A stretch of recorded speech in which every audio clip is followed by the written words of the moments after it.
আসসালামু আলাইকুম বন্ধুরা, আমি চিংড়ি মাছ দিয়ে সবজি রান্না করব। বড় চিংড়ি দিয়ে কীভাবে রান্না করি দেখো।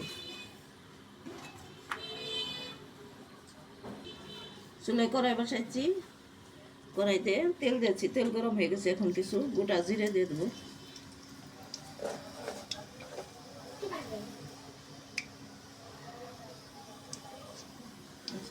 বন্ধুরা দেখুন, জিরেটা লাল লাল হয়ে গেছে। এখন আমি দিয়ে দেবো পেঁয়াজের কুচি।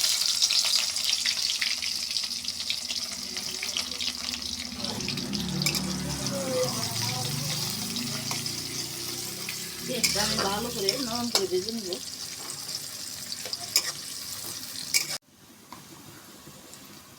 বন্ধুরা পেঁয়াজটা হালকা করে ভেজে নিয়েছি, সামান্য একটু আদা রসুনের পেস্ট দিয়ে দিলাম, দইনে আর জিরে বাটা। এখন আমি হলুদের গুঁড়ো আর মরিচের গুঁড়ো দিয়ে দেবো।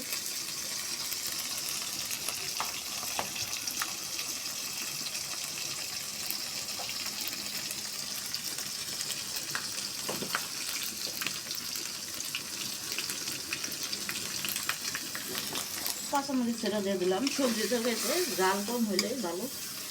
এখন দিয়ে দেবো চিংড়ি মাছ। দেখুন বন্ধুরা, বড় চিংড়ি আমি বড়গুলি মাঝখান দিয়ে কেটে নিছি।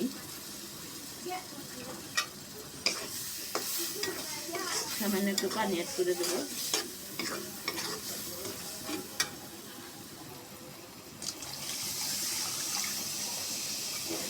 মশলাটাকে আমি ভালো করে কষিয়ে নেব।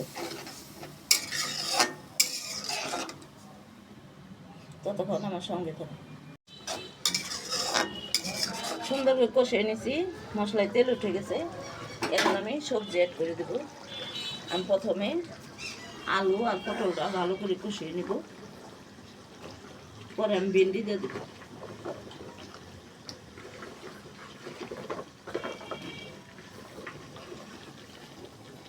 বন্ধুরা, আলু পটল ভেন্ডি এটা আমার খুব পছন্দের একটা সবজি তরকারি।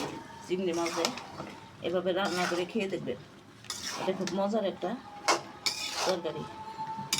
নিমেষে আপনি প্লেট করে ভাত খেয়ে ফেলতে পারবেন সবজি তরকারিতে।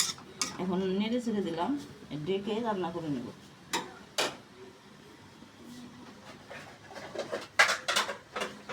যেটা কষাই নিছি, আলু আর পটলগুলি এখন দিয়ে দেবো। ভেন্ডিগুলি দিয়ে একটু নাড়াচাড়া দিয়ে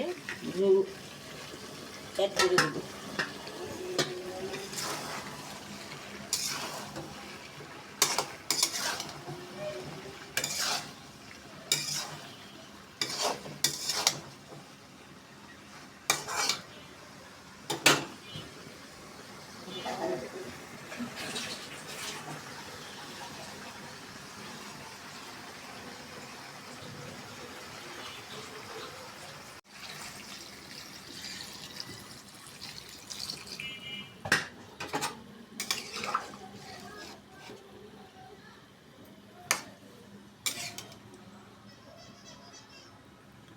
বন্ধুরা, সবজিতে আমি লবণ দিয়ে নিই। এখন আমি লবণ অ্যাড করে দিলাম, স্বাদ মতো লবণ দিয়ে দিলাম।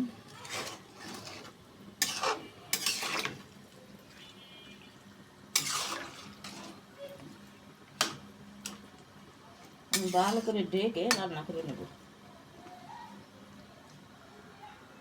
দেখুন, আমার সবজি রান্না কমপ্লিট।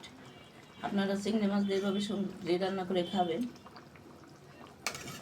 এখন গরমের দিন এইসব তরকারি হইলে ভাত খাওয়া যায় পেট ভরে। আমার রান্না ভালো লেগে থাকলে আমার ইউটিউব চ্যানেলকে সাবস্ক্রাইব করবেন, লাইক দেবেন, কমেন্ট করবেন। ফেসবুক চ্যানেলকে লাইক দেবেন, কমেন্ট করবেন, শেয়ার করবেন। এখন আমি নামিয়ে পরিবেশন করব।